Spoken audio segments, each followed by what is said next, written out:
think you are? You fucking hypocrite! Jesus ain't got shit on us! In a world where idiocy rules the land, one man brings the team real.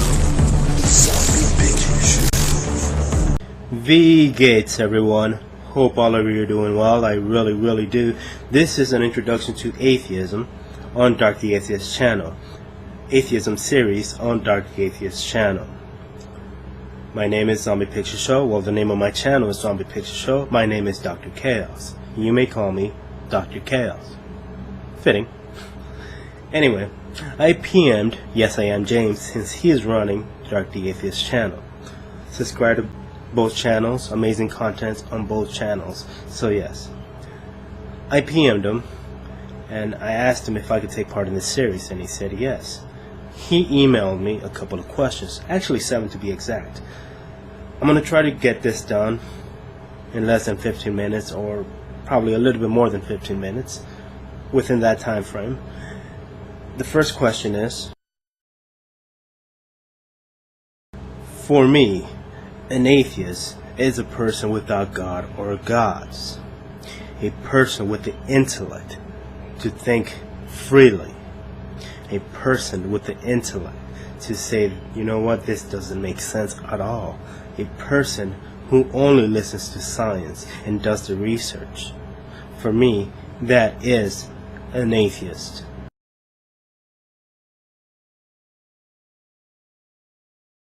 Contrary to popular belief, a lot of atheists don't know each other. Contrary to popular belief, a lot of atheists don't know what other atheists accept or reject. For me, and I could only speak for me, I accept evolution because it's true and correct based on the data and the facts that we have. I accept the Big Bang because it's true and correct based on the data that we have. The tons of data, tons of facts, tons of experiments that we conducted that prove the Big Bang true and correct. That's it. But very sophomoric channels like Sock of Gods, Nephilim Screams, and Venom Bangs X would like you to believe otherwise.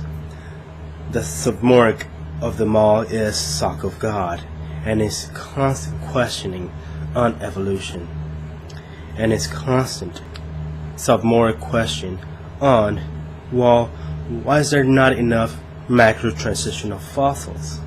And I hope he knows the difference between evolutionists and paleontologists. I really do. I really fucking do. Anyway, I asked a couple of colleagues of mine why there's not enough macro-transitional fossils. And they said, well, because it's a young science, 18th century science. And they also said that they don't care for that. They don't care for finding macro-transitional fossils. It's not that they're in their best interest to do so, as a working paleontologists are only interested in the history of a particular organism relative to the field of their study. Hope that makes sense. For example, they find a new fossil scattered widely among different layers, correct? Now they study the specimens, usually showing noticeable morphological changes and differences. Now these differences are recognized and formally recorded into a progress report. This progress report can be found anywhere. These progress reports are found anywhere if you know where to look. For example, the interwebs. Yes, you go into this interwebs and they have this progress reports, amazing progress reports. But if you don't want to do that and that's too hard for you, I urge you to go to these buildings. What are they called? They have a lot of these books. What are they called? Libraries. Yes, you go to these libraries, and in these libraries they have these. Man, they have a lot of pages. You read them. You turn the pages. Books. They have these books, and pick books on paleontology. Now, some of these books on paleontology are rather heavy because they have a lot of books, a lot of pages, and on these pages, some of them are even 1,000 pages long, and that may be too intimidating for you. You may not want to do the groundwork, and that is too scary for you. So not a problem. They have these books similar to chapbooks. They're called, what are they called? They're called Cliff Notes. Yes, you get these Cliff Notes and you start doing the groundwork. And in this clip notes, they will have the summary of what they actually meant and where these macro transitional fossils can be found. Yes, if you do the groundwork, if you do the research, actual facts will start to show. For example, if you pick up this, what is it called? A book, yes? On deep ancestry. And you read it, and noticeably it will have the credits,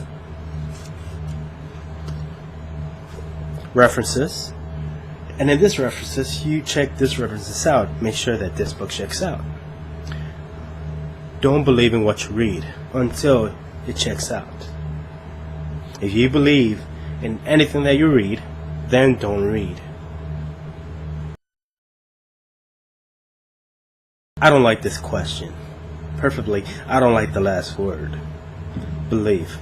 Believe is very sophomoric. For me, believe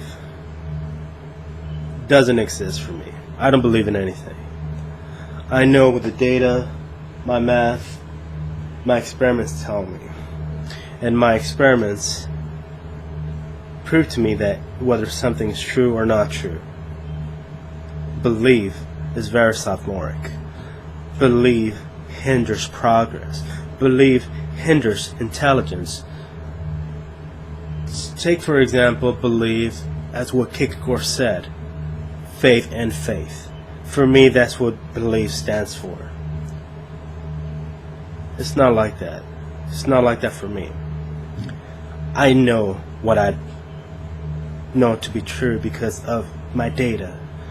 My experiments tell me. Science is always changing, always evolving, always adapting to nature. So I have to adapt to nature as well. I don't get too hung up on that word believe because it always changes. I don't believe in anything. For me, believe is very sophomoric.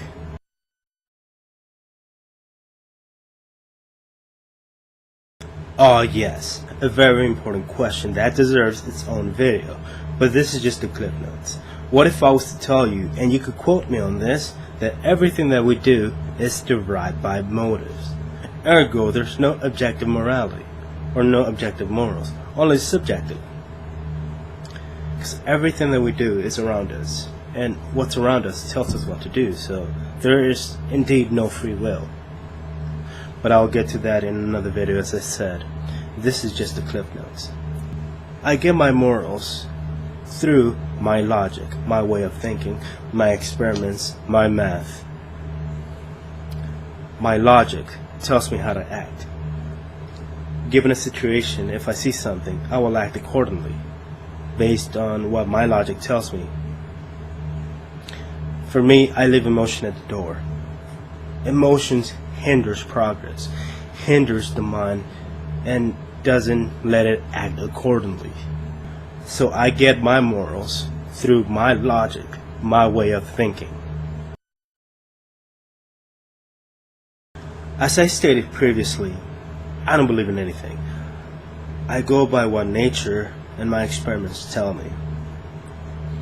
Nature is always changing, is always evolving, so ergo, my experiments, my data is always changing, always evolving.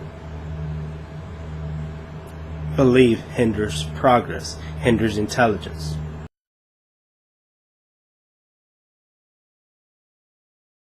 Oh yes, a very important question.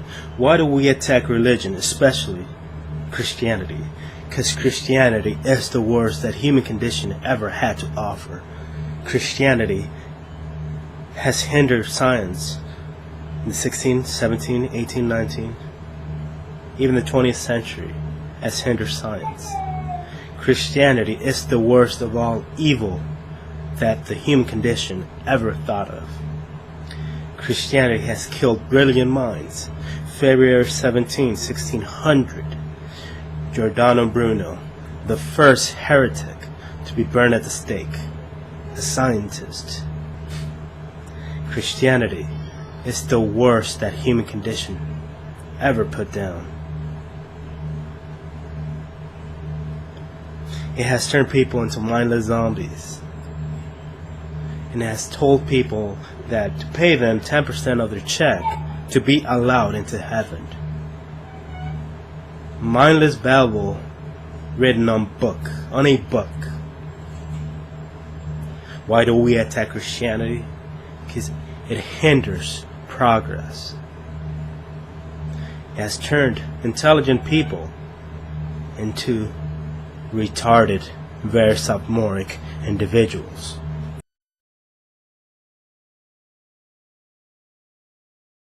Oh yes, my favorite philosophical inquiry. Mr. Pascal presents God as an Hungarian prince, an emo scammer of sorts.